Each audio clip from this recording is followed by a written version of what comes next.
Hi, I'm Jason, and I want to talk to you about AI in real estate. So, how can we use AI?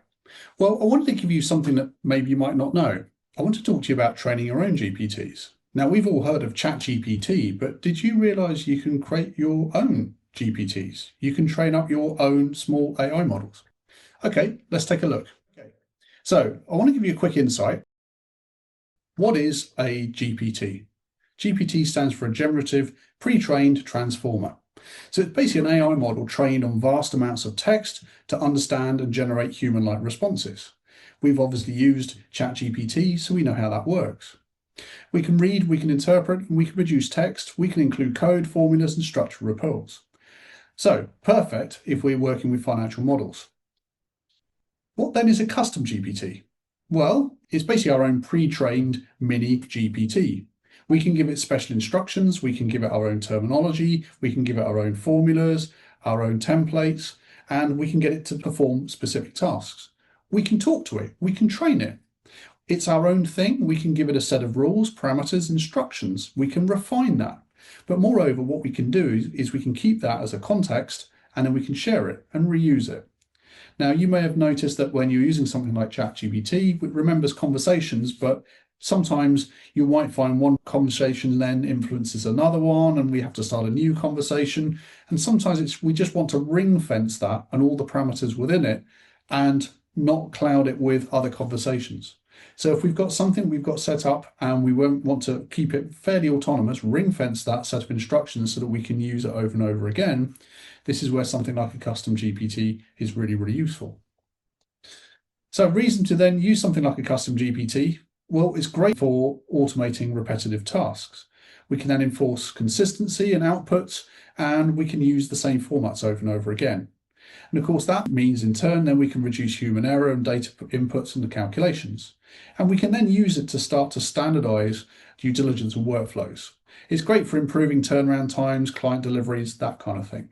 But moreover, it's great for collaborating. And once we've set these tools out, we can use them over and over again. And moreover, we can share them with our colleagues.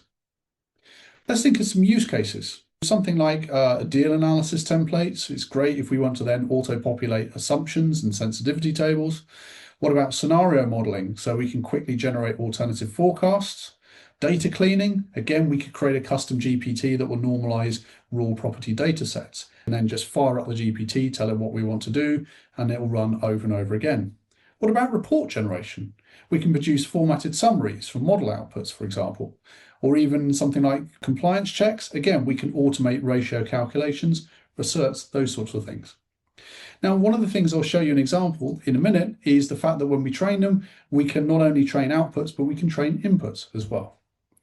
Let's think about other use cases then for a GPT over and above financial modeling. What about in marketing teams? We might use it for a personalized campaign copy, for property inventory, brochures, or even proposals. I mean, that's something we use for an awful lot. We've got preset proposal template. We've got specific questions that we have trained it to ask us. We can fill those in, and then it's got pre-trained responses. So it will make all the decisions and put everything together for us to give a standardized output. In legal teams, then, we use it a lot for drafting preliminary lease contracts, that kind of thing. Also, sort of summarizing and scoring candidate CDs and leases. I've seen it used a lot for that kind of thing too. In operations, standardizing supplier onboarding data, that's another very good example. Let's build one. Let's think about maybe if we create our own GPT, so perhaps then we want to ask key questions about the project. So let's imagine then we've got a financial model that we want to put together. We might want to upload some CSV or Excel data. We might want to also generate some scenarios that we might want to test with that. We could give it some formatted outputs. So say, for example, we wanted everything ready in a format that we could put into some sort of a document or a PDF.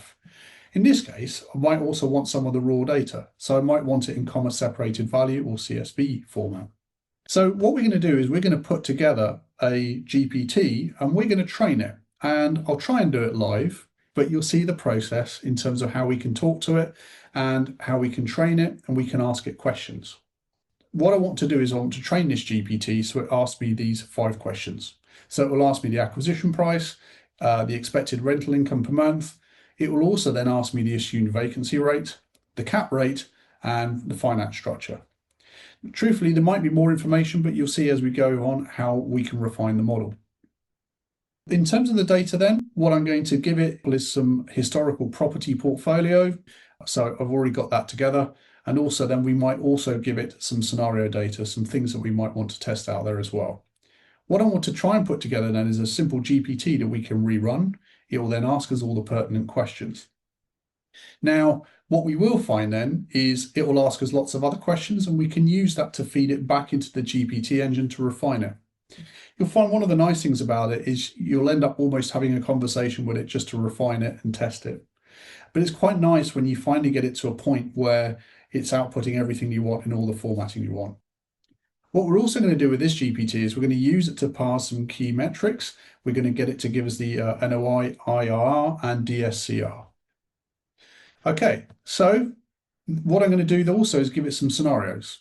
So let's imagine I've got a baseline of 95% occupancy, 3% growth rent, 2% inflation, and I might give it another example as well. So we want to try and test out 2 or 3 different scenarios and see if it can give us a set of figures that will work for it.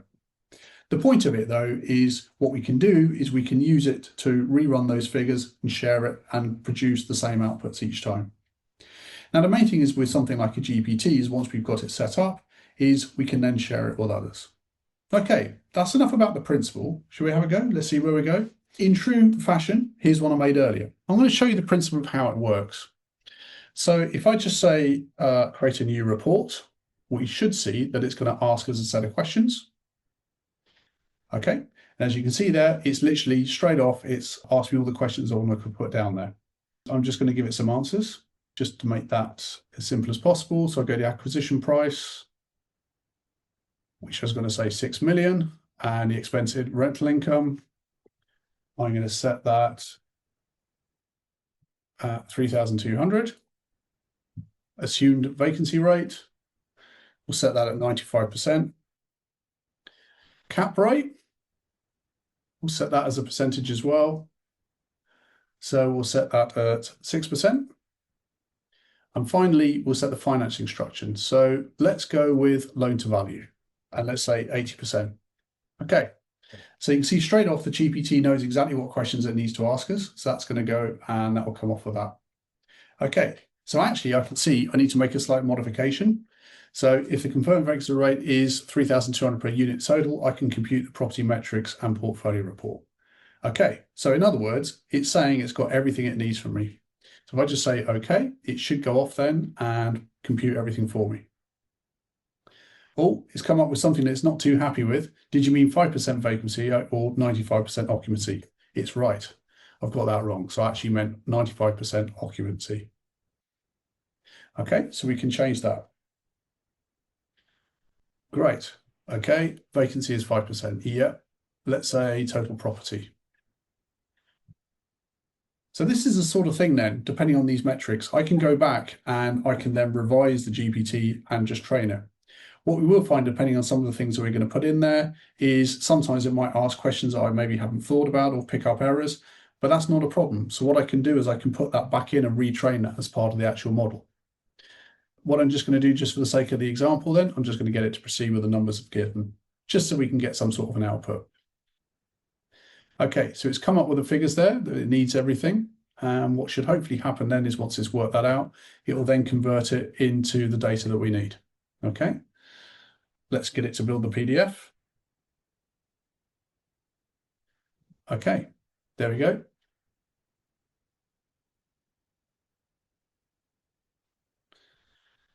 Now you've noticed that it asked me to brand it for Cambridge. So what I did when I trained this up, I basically told it the logo and everything that I wanted to use. And you'll see that also it's going to mark everything as confidential internal use in the footer. It's going to use clean charts and tables and page numbers. So let's go for portfolio. Okay. Okay, so we can see that it knows exactly what we want to do there. So the basic idea is kind of walking us through the options, and it will end up generating us what we want to do. Okay, let me show you how we put it together.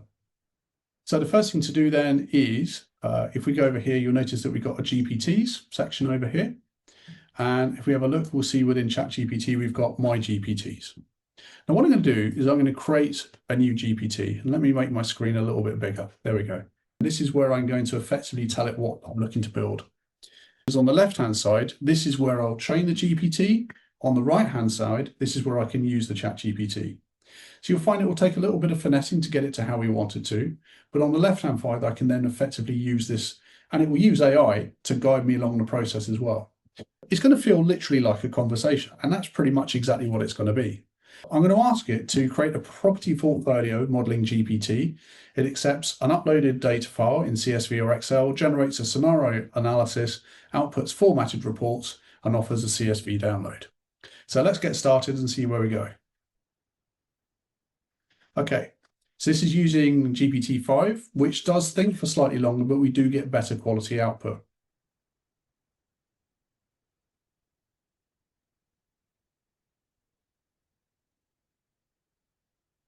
Okay, so straight off, great brief. I've come up with a cool behavior for the property portfolio modeling GPT. So suggest that we're going to call it a name. It'll even try and name it and brand it for us as well. So we can try this out in the preview by uploading it. Okay, well, we can certainly do that. I'd like to get it to ask me some questions. Okay, so let's do exactly that.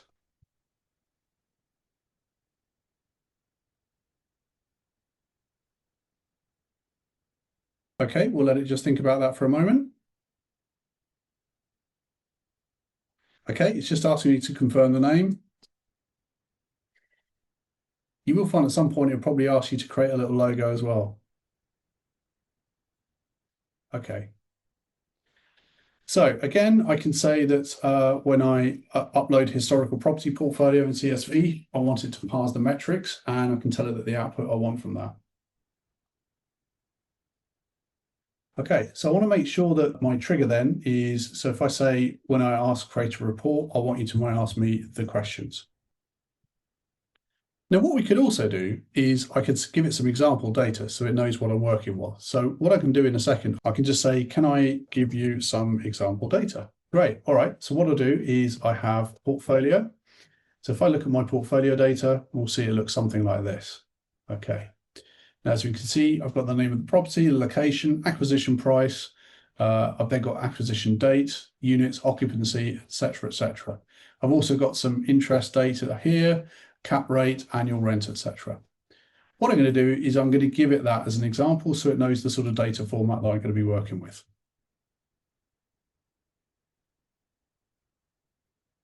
Okay, I'm just going to let that upload.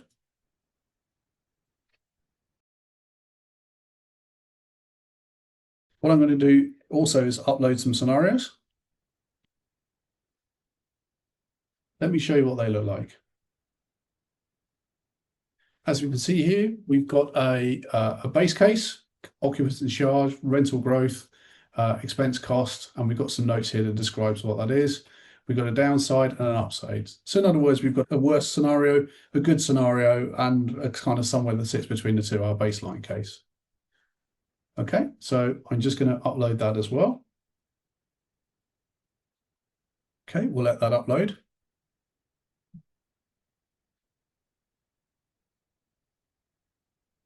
Okay, we'll just tell it the first data set is the portfolio.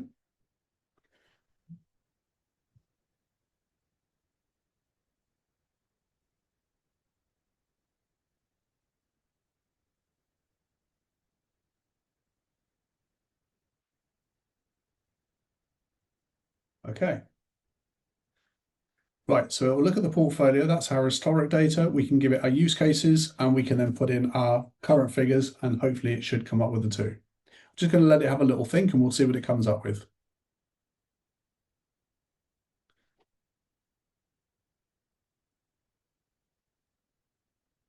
Okay, so it's just asking us how it wants to do this. Now, again, this is a good example of something that we could put back into the training model. You find this might also happen when you actually run the GPT. But the good thing about it, we can just hop over back to the left-hand side. We can click on configure, and we can modify that prompt at any point. We can just keep adding to that point and refining it just to get it to where it needs to be. So I'm just going to say bullet heavy just for the moment. Okay, so what I'm going to do I'm going to test it. Let's see how well it works. I don't imagine it will be excellent first time, but we'll see what we get back. And then we can always take some of that feedback and we can refine that, feed that back into the model. So if I just say create a report, as you can see, straight off, it's come back with exactly the questions I've asked it to give us. So let's give it an acquisition price. Let's fill that in there. So let's say 100,000. No, let's go with 1,000,000. Why not? Expected monthly income. Let's just give it that figure. Total. And again, we can refine that and put those in as assumptions if we wish to. So let's just say 20,000. Occupancy rate, let's say 95%. Cap rate for valuation, let's say 9%. Financing structure. So if we say loan to value, we'll set the loan to value percentage of 75. Okay, let's see what we come up with. Okay, so what's the interest rate on the annual debt? Okay, so again, this is the sort of thing there I've overlooked this. I should probably have added that in. So what I can do then is add that in. Okay, let's set the term 25 years and interest only.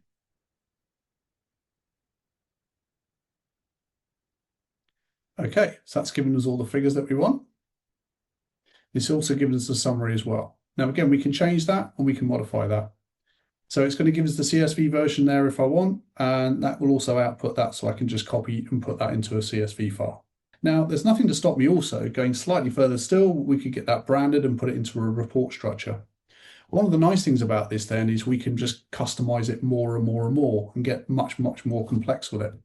There's nothing to stop us actually training it to have several different outputs that we might want to use. And the main thing then is, once we got to this point, is we find that if I just go back into the GPT, if I just create, and then you'll see at this point, what I can do is I can share this. So what I can do is I can put this in, so anyone with the link, I can share that to someone else, or I could add that to the GPT store. So this is the sort of thing that we can make public if I wanted to. Or in this case, what I want to do then is I just want to make this just specific to me so I can work on this. Now, the nice thing about this is once it's there, is you'll find then underneath my GPTs, you'll be able to get back to your GPT at any point. Then we can refine it over and over again. But the good thing about it, it takes all of that knowledge, everything that you pre-programmed it, any templates, any examples, all the logic that you've refined, we can just pick it up and just rerun it. We can, of course, put data into it. We can upload files and we can get files uploaded out of it as well. It's enormously useful. And it's just one of those things that always surprises me how many people aren't even aware. Anyway, that's a little 5-minute tip for you. I really, really hope that helps.